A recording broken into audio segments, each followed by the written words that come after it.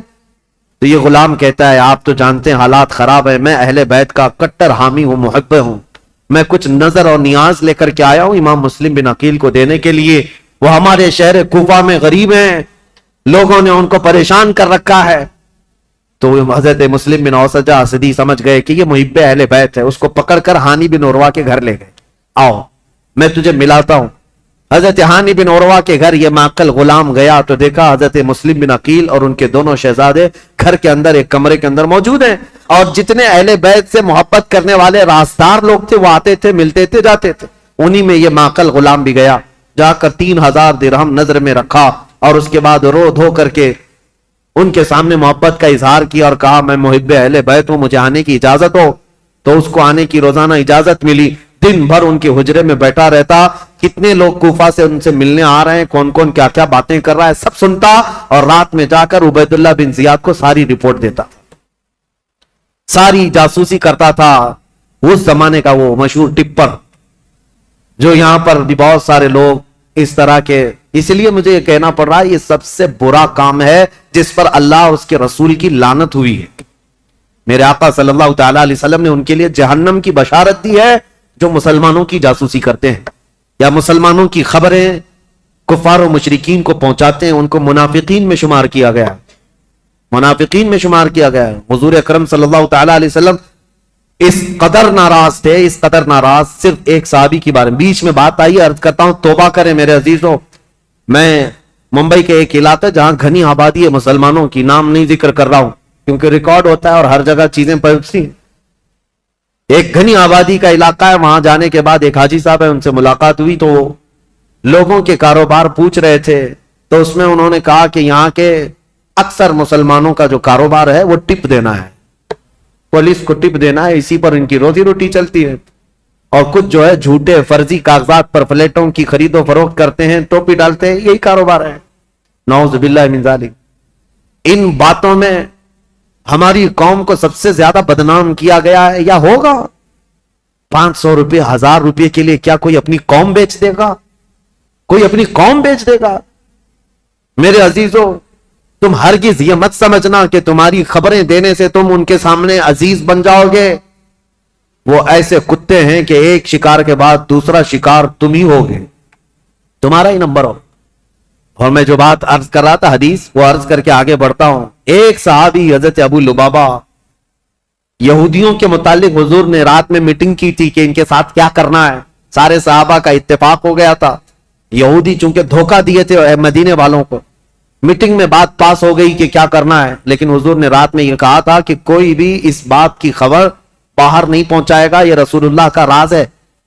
لیکن حضرت ابو لبابہ صحابی یہ باہر جا رہے تھے, یہودیوں نے انہیں پکڑ لیا. پرانی دوستی تھی, بچپن کی دوستی تھی. کہا ابو لبابہ سنا ہے رسول اللہ نے کچھ میٹنگ کی ہے ہمارے بارے میں, کیا مشورہ ہوا ہے؟ کہا نہیں بتاؤں گا, ہرگز نہیں بتاؤں گا, اللہ کے رسول کا راز ہے. تو ان پر پریشر ڈالنے لگے, پرانی دوستی کا واسطہ دیتے ہوئے, بچپن کی دوستی ہے, کچھ تو بتاؤ, اچھا اشارہ تو بتاؤ.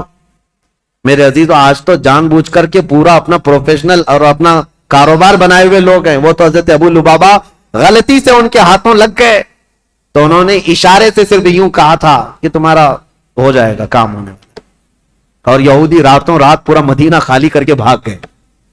دوسرے دن حضور کو خبر ہوئی, حضور نے بلایا, پوچھا کہ کس نے خبر کی ہمارے رات کی بات کو. تو حضرت ابو لبابہ کہتے ہیں کھڑا ہو گیا, کیونکہ پتا ہے نہ بھی بتاتا تو مخبر صادق صلی اللہ علیہ وسلم کو ہر بات کی خبر ہے. حضرت ابو لبابہ کھڑے ہو گئے, کہا یا رسول اللہ یہ جرم میرا ہے, لیکن میں نے جان بوجھ کر کے آپ کا راز افشا نہیں کیا اور نہ ہی مسلمانوں کی کوئی بات جان بوجھ کر یہودیوں کو بتایا. میں تو راستے پہ جا رہا تھا اور اچانک ان کے ہتھے چڑھ گیا, انہوں نے مجھے بچپن کی دوستی یاد دلائی اور بہت زیادہ دباؤ ڈالا, میں نے اشارہ کیا تھا بس. جانتے ہو اس بات پر میرے آقا نے کیا فرمایا؟ نبی پاک صلی اللہ تعالی علیہ وسلم کھڑے ہو گئے, سارے مدینے کے صحابہ سے کہا آج کے بعد سے ابو لبابہ سے کوئی مسلمان نہ سلام کرے گا نہ مصافحہ کرے گا. حضور پاک نے فرمایا مکمل طور پر ابو لبابہ کا بائیکاٹ کرو, کوئی سلام بھی نہیں کرے گا, مصافحہ بھی نہیں کرے گا. حضرت ابو لبابہ کے متعلق اتنا سخت حکم حضور نے فرمایا. اور آج بھی مدینہ طیبہ مسجد نبوی جاؤ گے, وہاں ستونوں میں مسجد کے اندر جو ستون ہے نا، ان ستونوں میں ایک ستون حضرت ابو لبابہ کے نام سے ہے. ابو لبابہ نے کیا کیا؟ اپنی بیوی کو بلایا اور کہا اب میں جینے کے قابل نہیں ہوں، مجھے اس کمبے سے باندھ دینا جب تک میری توبہ قبول نہ ہو. ان کو رسی سے ان کی بیوی باندھ کر چلی جاتی. حد تو یہ ہے وہ مدینے والے کیسے تھے، صحابہ تو دیکھتے تھے ان کو، نمازوں کے وقت کھولا جاتا تھا، حضور کے پیچھے نماز پڑھتے تھے، پھر رسی سے باندھ دیے جاتے، کھانے کے وقت ہاتھ کھولتے. ان کی بیوی بھی کچھ پوچھو تو منہ پھیر لیتی، کہتی رسول اللہ نے منع کیا، تم سے سلام بھی نہیں کیا جا سکتا، کلام بھی نہیں، جینے کا حق ہے اس لیے کھانا دیا جا رہا ہے. بیوی تک نہیں بات کرتی تھی. حضرت ابو لبابہ پر یہ دن ایک دن دو دن کا بائیکاٹ نہیں، تقریباً 33 دن تک چلا. حضور نماز پڑھاتے تھے لیکن ان سے ملتے نہیں تھے، اور اللہ رب العزت ان کی توبہ کا اعلان فرماتا ہے. حضور پر وہی آتی ہے جن سے یہ غلطی ہو گئی، اے رسول اللہ نے انہیں بخش دیا، معاف کر دیا. حضور اپنے ہاتھوں سے رسی کھولتے. یہ بات بیچ میں آئی ہے تو اس لیے مجھے عرض کرنا ہے، کچھ لوگوں کو ایسا لگتا ہے مسلمانوں کی جاسوسی کرنا، ان کی خبریں لے جا کر کے بڑے عہدے داروں کو بتانا، ٹپ دینا، اس میں ہماری عزت بڑھے گی. زیادہ سے زیادہ کیا ہوگا تمہارا؟ چند جرائم میں پولیس تمہیں معاف کر دے گی، اتنا ہی، کچھ نہیں ہے. عزت حاصل کرو اللہ کی بارگاہ میں. ہونا تو یہ چاہیے کہ اپنی قوم اور اپنی جماعت کے متعلق پہلے تو حالات ایسے ہوتے تھے کہ ہمارے بزرگ بتاتے ہیں کہ دوسروں کو ہماری جماعت کیا ہمارے محلے میں آنے سے پہلے اجازت لینی پڑتی تھی. اتحاد ہوتا، یونٹی ہوتی. آج ہر کوئی ایک دوسرے کے پیچھے پڑا ہوا ہے، اس کی جاسوسی وہ کرے، اس کی جاسوسی یہ کرے، جاسوسی میں پوری زندگی گزر جا رہی. قیامت کے دن اللہ کی بارگاہ میں کیا کہو گے؟ اور قرآن کا 26ویں پارے کی یہ آیت بھی یاد رکھو. اللہ نے فرمایا اجتنبوا کثیرا من الظن، اللہ فرماتا ولا تجسسوا، لوگوں کی جاسوسی مت کرو.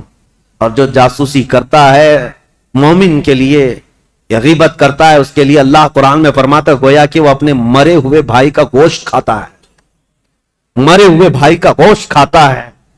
میں ان سب سے کہوں گا ظالموں، مردہ کھانے والوں، توبہ کر لو، ابھی دن باقی ہیں، ابھی دن باقی ہیں. تم نے جن لوگوں کو ذلیل کرنے کے لیے آج تخت پر بیٹھے ہوئے لوگوں کی رضامندی حاصل کرنے کے لیے مسلمانوں کی خبریں لے جا کر پہنچاتے ہو، دن بدلیں گے، وقت بدلے گا، پھر تمہاری حالت ایسی ہوگی نہ تم اپنی قوم کے ہوگے نہ کسی اور قوم کے ہوگے، تمہیں منافقین میں شمار کیا جائے گا. توبہ کر لو. امام مسلم بن عقیل کی خبریں پہنچانے والا وہ ماکل غلام، اس کے ساتھ یہی ہوا 3000 درہم دے کر کے نذرانہ اور ساری رپورٹیں لا کر عبید اللہ بن زیاد کے پاس پہنچاتا تھا. عبید اللہ بن زیاد ساری باتیں سنتا رہا اور ہانی بن عروہ کو ایک دن بلا لیا. کہا ہانی بن عروہ سے اس کے پرانے تعلقات تھے، لیکن ہانی بن عروہ جب سے وہ آیا تھا ملنے نہیں گئے تھے. بلایا اچانک گورنر ہاؤس پہ، کہا کیا بات ہے ہانی بن عروہ، ہم سے ملاقات نہیں کر رہے ہو؟ کہا میں بیمار تھا اس لیے نہیں آیا. کہا بیمار نہیں، تم تو فتنوں میں مبتلا ہو، امیر المومنین کے خلاف فتنہ کرنے کا گھر کو اڈا بنا رکھا ہے. مسلم بن عقیل کو تم سہارا دیے ہوئے ہو، روزانہ پلاننگ کرتے ہو اپنے گھر میں اور خلافت کے خلاف لوگوں کو بغاوت پر ابھار رہے ہو. حضرت ہانی بن عروہ نے کہا ایسا تو نہیں کر رہا میں. تو اس نے وہ غلام کو سامنے پیش کیا. کہا اس کو پہچانتے ہو؟ کہا ہاں یہ تو محب اہل بیت ہے. وہ ماکل بن یسار جو غلام تھا، اس نے کہا میں کوئی محب اہل بیت نہیں، میں عبید اللہ بن زیاد کا سپاہی ہوں، میں ان کی طرف سے آیا کرتا تھا. ہانی بن عروہ دیکھ کر دنگ رہ گئے. مسلمان کو اگر کسی نے ڈنک مارا ہے تو دوسرا مسلمان ہی مارا ہے. اکثر یہی ہوا ہے تاریخ میں، جب تک اپنا کوئی گھر کا بھیدی نہیں ہوتا تب تک کوئی دشمن ہم پر غالب نہیں ہوتا. پوری تاریخ میں دیکھیں آپ یہی ہوتا رہا ہے. ہانی بن عروہ نے کہا تو اب یہ تیری جاسوسی تھی تو سن لے، حقیقت بات یہ ہے مسلم بن عقیل خود آئے ہیں میرے گھر اور وہ اہل بیت سے ہیں، میں ان کو منع نہیں کر سکتا اس لیے میں اپنے گھر میں رکھا ہوں. مسلم بن عقیل کی ابھی یہ بات چل رہی تھی، کوفہ میں یہ بات گردش کرنے لگ گئی کہ وہ قبیلہ بنی مزعج کے تھے. ایک قبیلہ تھا بنی مزعج، اس قبیلے کے ہانی بن عروہ سردار تھے. مشہور ہو گئی ہانی بن عروہ کا قتل ہو گیا، ان کو مارا گیا. تب سارے ان کے خاندان کے لوگ اور سب کے سب جمع ہو گئے. یہ تعداد بھی قریب 12,000 کی تھی. امام مسلم بن عقیل اس میں باہر نکل کر کے آگئے. کوفہ کے جتنے لوگ ہیں ان کو لے کر گورنر ہاؤس کا گھیراؤ کر لیا. سب کو باہر جمع کر لیا. امام مسلم بن عقیل نے کہا اس وقت تک نہیں جائیں گے جب تک ہانی بن عروہ کے قتل کے بارے میں ہم ابن زیاد سے بدلہ نہ لیں گے. کوفہ والے نعرہ لگاتے ہوئے آ گئے. یہ وقت بھی ایسا تھا امام مسلم بن عقیل چاہتے تو پورے گورنر ہاؤس کو تباہ کر دیتے, لیکن جب 12,000 لوگ آئے تھے تو ابن زیاد نے کیا کیا, ہانی بن عروہ کو اس نے قتل نہیں کیا تھا, وہیں گورنر ہاؤس میں قید کر کے رکھا تھا. بوڑھے صاحب ہی تھے, ان کو پکڑ کر کے چھت پر لایا گیا اور یہ زور زبردستی ان سے کہا گیا اپنے قبیلے والوں سے کہہ دو واپس چلے جائیں, اپنے قبیلے والوں سے کہہ دو مسلم بن عقیل کا ساتھ چھوڑ دیں ورنہ ہانی بن عروہ تمہارا قتل ہو جائے گا, ٹکڑے ہو جائیں گے. ہانی بن عروہ چھت پر آئے اور اعلان کیا, اے لوگوں میں زندہ ہوں, مجھے نہیں مارا گیا ہے, لیکن بات یہ ہے فتنہ و فساد ہو رہا ہے, تم لوگ سب منتشر ہو جاؤ. تو ابن زیاد کی طرف سے ایک آدمی کھڑا ہوا کہ اے بنی مزیج کے لوگوں, تم سے ابن زیاد کی کوئی دشمنی نہیں ہے, ہانی بن عروہ کا وہ دوست ہے, تم سب مسلم بن عقیل سے دور ہو جاؤ. ہانی بن عروہ کو کوفہ میں ایک عزت دار عہدہ دیا جائے گا اور ان کو یہاں پر عزت و تکریم سے نوازا جائے گا. قبیلے کے سارے لوگ نکل گئے. یہی وہ تاریخ ہے جب امام مسلم بن عقیل رات کو نماز پڑھانے کے لیے کھڑے تھے, عشاء کی 12,000 لوگ تھے, رات بھر یہ قضیہ چلتا رہا اور سارے قبیلے بنی مزیج کے اور کوفہ والے چھوڑ کر کے جاتے رہے. صبح کے وقت امام مسلم بن عقیل کے پیچھے فجر میں صرف 3 لوگ باقی تھے, 3 لوگ باقی رہ گئے. تاریخ میں ایسا باپ کبھی سنا ہے اپنے 12,000 لوگ ایک بیت چھوڑ کر کے جائیں اور 3 لوگ باقی رہ جائیں؟ یہ رسول اللہ کے خاندان والوں کا بہت عظیم امتحان تھا. امام مسلم بن عقیل نے دیکھا کہ یہ سارے چھوڑ کر چلے گئے, لیکن ہوا کیا, سب کے جانے کے بعد حضرت امام مسلم بن عقیل اب تیسرا گھر ڈھونڈنے والے تھے کہ کسی کے گھر تو رکوں جا کر. پہلے مختار بن عبید کے گھر میں تھے, دوسرے ہانی بن عروہ کے گھر میں. اب حضرت امام مسلم بن عقیل جہاں سے گزرتے تھے کوفہ والے اپنا گھر بند کر دیتے تھے, کوفہ والے گھر بند کر دیتے, ان کی وجہ سے ہمارے اوپر عذاب آ جائے گا, یہ ابن زیاد ہمیں چھوڑے گا نہیں, ہمیں مار ڈالے گا.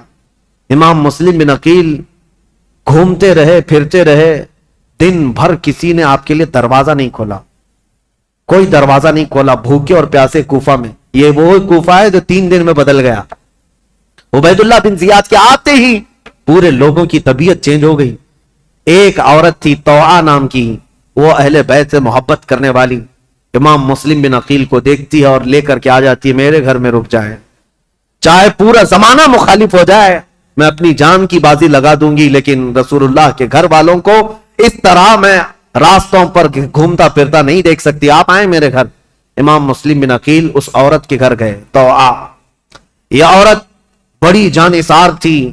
اب ادھر ہوا یہ کہ ہانی بن عروہ کا قبیلہ تو چلا گیا, اب ہانی بن عروہ کو جو اس نے دعویٰ کیا تھا کہ ان کو عزت سے نوازا جائے گا, کچھ نہیں.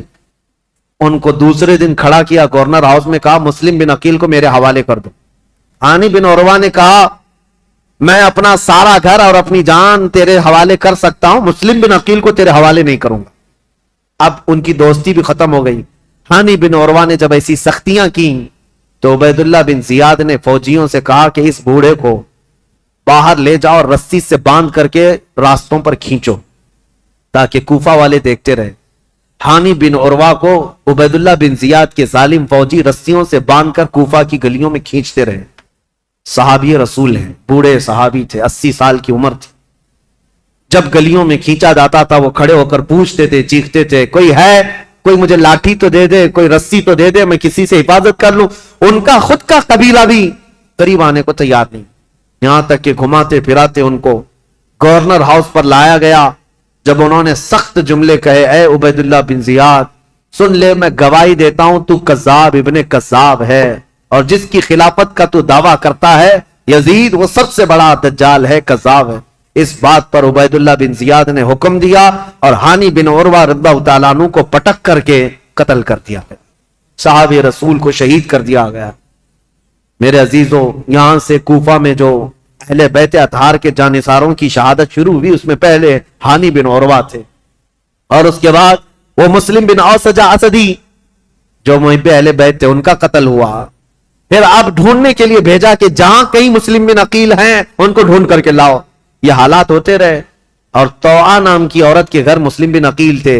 اتفاق ایسا کہ اس طوعا نامی عورت کا جو بیٹا تھا محمد بن اشعث, وہ ابن زیاد کے درباری تھا, فوجی تھا. اور اس کو خبر ملی تو ابن زیاد سے آ کر کے کہا میری ماں نے پناہ دے رکھی ہے مسلم بن عقیل کو، لیکن میری ماں بہت ڈھیٹ ہے، مانے گی نہیں، وہ مجھ سے بھی لڑ جائے گی، مسلم بن عقیل کو حوالے نہیں کرے گی، تو کیا کیا جائے؟ ابن زیاد نے پوچھا تو اس نے کہا بیٹے نے میرے ساتھ 10 فوجیوں کو بھیجو، کسی نہ کسی طرح گرفتار کر کے لاؤں گا۔ تو 10 فوجیوں کو یا 12 فوجیوں کو لے کر یہ محمد بن اشعث آیا اور اپنی ماں سے آ کر کہا کہ ماں تو ایک مجرم کو پناہ دی ہے، ماں تو نے ایک غدار کو اور دھوکے باز کو اور خلافت کے باغی کو پناہ دیا ہے، تجھے پتہ نہیں انجام کیا ہے؟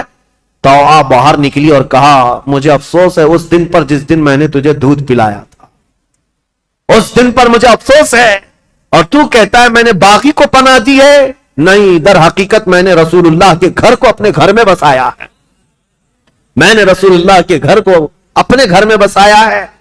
مسلم بن عقیل تیرے حوالے نہیں ہوں گے۔ اپنے بیٹے سے وہ لڑ گئی۔ اب یہ 12 لوگ امام مسلم بن عقیل کو پکڑنے آئے تو پہلی مرتبہ امام مسلم بن عقیل کو تلوار نکالنی پڑی کوفہ میں۔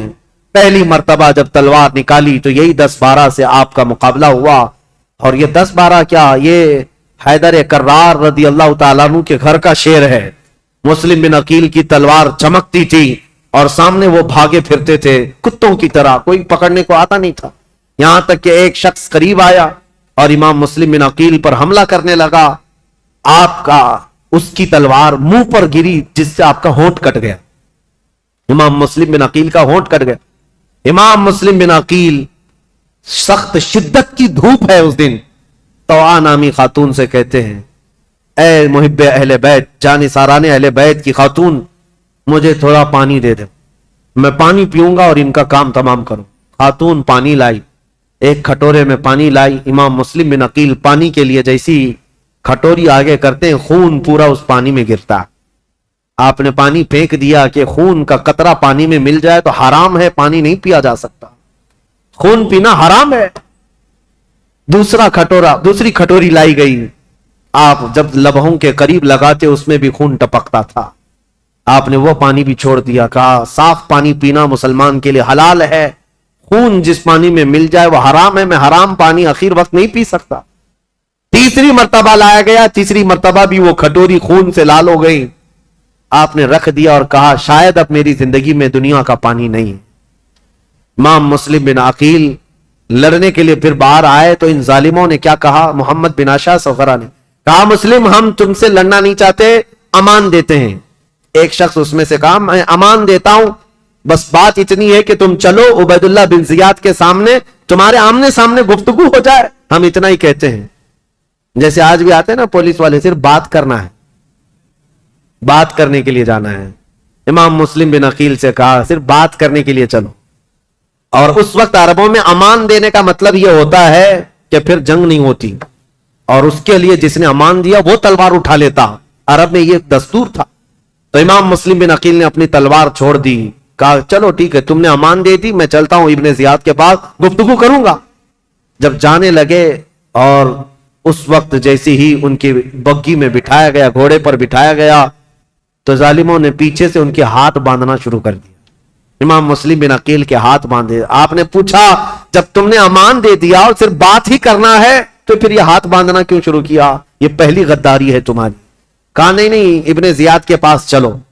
جب وہاں پہنچے تو آپ کو اس انداز سے نہیں لے جایا گیا جیسے بلایا گیا تھا، کھینچ کر کے بے عزتی کے ساتھ لایا گیا، عبید اللہ بن زیاد کے سامنے لایا گیا۔ اب یہ جو مکالمہ ہوا ہے، جو گفتگو ہوئی ہے، ابن زیاد نے اب گفتگو شروع کی اور کہا اے مسلم بن عقیل کیا تم یہ فتنہ پروری کر رہے ہو؟ یہاں کے لوگ امن و امان میں تھے، یہاں کے لوگ حسب عادت بہت اچھے مزاج کے تھے، اور تم نے آ کر فتنہ ڈال دیا اور حقیقی خلیفہ کے خلاف بغاوت کیا۔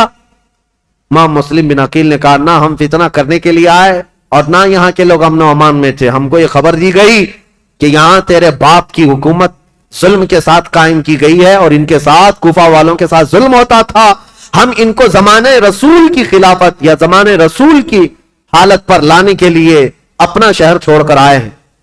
تو ابن زیاد نے کہا اے مسلم بن عقیل تم کو اتنی فکر ہو گئی، تم تو مدینے میں شراب پینے والے لوگ۔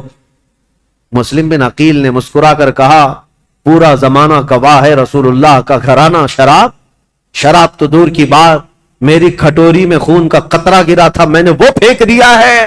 شراب کی بات کرتا ہے، شراب تو تجھ جیسا آدمی پیتا ہے اور تیرا امیر پیتا ہے یزید، جو مسلمانوں کی خون پر اپنی کرسی بچھایا ہوا ہے۔ یہ باتیں سخت ہو گئی امام مسلم بن عقیل کی اور ابن زیاد کی۔ ابن زیاد نے کہا کہ مسلم، ابھی تمہارے پاس وقت ہے کہ تم یزید کی امارت اور اس کی خلافت کو تسلیم کر لو تو ہمارے درمیان بات بن جائے گی۔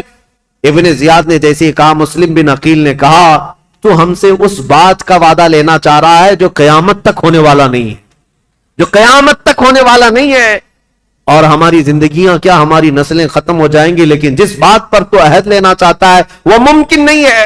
ابن زیاد نے تلوار نکالی اور کہا اگر وہ ممکن نہیں ہے تو پھر میری تلوار سے تمہارا مقابلہ ممکن ہے۔ مسلم بن عقیل نے کہا میں نہیں کہتا تھا کہ تجھ جیسا خون پینے والا ہی شرابی ہے، اور تیرے لیے ہی یہ سزاوار ہے کہ تو ہی مسلمان کے خون سے اپنے آپ کو آلودہ کر سکتا ہے۔ یہ گفتگو ہوتی رہی کوفہ کے گورنر ہاؤس میں۔ عبید اللہ بن زیاد نے امام مسلم بن عقیل کو پیچھے ہاتھ باندھ کر اوپر چھت پر لے جانے کا حکم دیا۔ جلاد کو بلایا اور جلاد کو بلانے کے بعد امام مسلم بن عقیل کی ہڈیاں توڑی گئیں، آپ کی ہڈیاں توڑی گئیں، اور اس کے بعد امام مسلم بن عقیل کو قتل کر کے گورنر ہاؤس کے اوپر سے پھینکا گیا۔ آپ کا سر مبارک الگ اور جسم مبارک الگ پھینکا گیا تھا۔ انا للہ و انا الیہ راجعون۔ یہ خاندان نبوت کے پہلے شہید ہیں، پہلے شہید کوفہ میں جنہوں نے دم توڑ دیا۔ لیکن جانتے ہو گورنر ہاؤس میں مسلم بن عقیل کی یہ حالت تھی کہ جب آپ کے ہاتھ باندھ کر کے آپ کو اوپر لے جایا جا رہا تھا تو کئی لوگ وہاں موجود تھے، ان کی طرف دیکھ دیکھ کر کے امام مسلم بن عقیل کہہ رہے تھے اے لوگوں، دنیا کا یہ دستور ہے، قیصر اور کسریٰ جیسے ظالم بادشاہ بھی جب کسی کو پھانسی دیتے تو پھانسی دینے سے پہلے اس سے پوچھ لیتے تیری کوئی خواہش ہے تو بتا دے۔ یہ کیسی حکومت تمہاری آ گئی؟ کیا مجھ سے کوئی پوچھنے والا نہیں ہے؟ تو لوگ کہتے اگر کوئی چیز چاہتے ہو تو بتاؤ۔ امام مسلم بن عقیل یہ کہہ رہے تھے میں یہ نہیں چاہتا کہ میرے بچوں کی دیکھ بھال ہو، میں یہ نہیں چاہتا کہ میرے گھر بار میری جائیداد کا خیال ہو، میں یہ بھی نہیں چاہتا کہ میرے بعد میری خبر مدینے پہنچائی جائے، بس اتنی خواہش ہے میری موت سے پہلے حسین ابن علی کو یہ پیغام پہنچا دو کہ وہ کوفہ جیسے بددیانت شہر میں کبھی نہ آئے، میرا یہ پیغام پہنچا دو کہ وہ اس شہر میں نہ آنے پائیں، اس لیے کہ اس نواز رسول کے ساتھ اگر ایسا ہوا جیسا میرے ساتھ ہو رہا ہے تو قیامت کے دن میں ان کو کیا منہ دکھاؤں گا۔ حسین اگر مجھ سے یہ پوچھے کہ اے مسلم تمہارے خط کی وجہ سے میں آیا تھا اور میرے ساتھ کوفہ والوں نے کیا کیا، اگر حسین ابن علی مجھ سے یہ پوچھ لیں تو میں کیا جواب دوں گا، اس لیے کہ اب تک میں 2 خط لکھ چکا ہوں کہ کوفہ کے حالات بڑے اچھے ہیں، اس لیے اے لوگوں میرا یہ پیغام پہنچا دو حسین ابن علی کوفہ کی طرف نہ آئیں۔ کوفہ کے گورنر ہاؤس میں بیٹھے ہوئے لوگ پھٹا مار کر ہنسنے لگے اور کہا مسلم بن عقیل تمہاری یہ خواہش پوری نہیں کی جائے گی اور نہ ہی یہ پیغام حسین تک پہنچایا جائے گا، جاؤ تم پھانسی کے پھندے پر، اگر حسین آتے ہیں تو انہیں بھی اسی طرح کا مزہ چکھایا جائے گا۔ امام مسلم بن عقیل کی شہادت ہو گئی، اور جیسے ہی ان کی شہادت ہوئی میرے عزیزوں، ہانی بن عروہ جو ان کے جان نثار تھے، ان کے محب تھے، ان کا قتل ہوا، مسلم بن اوسجہ کا قتل ہوا،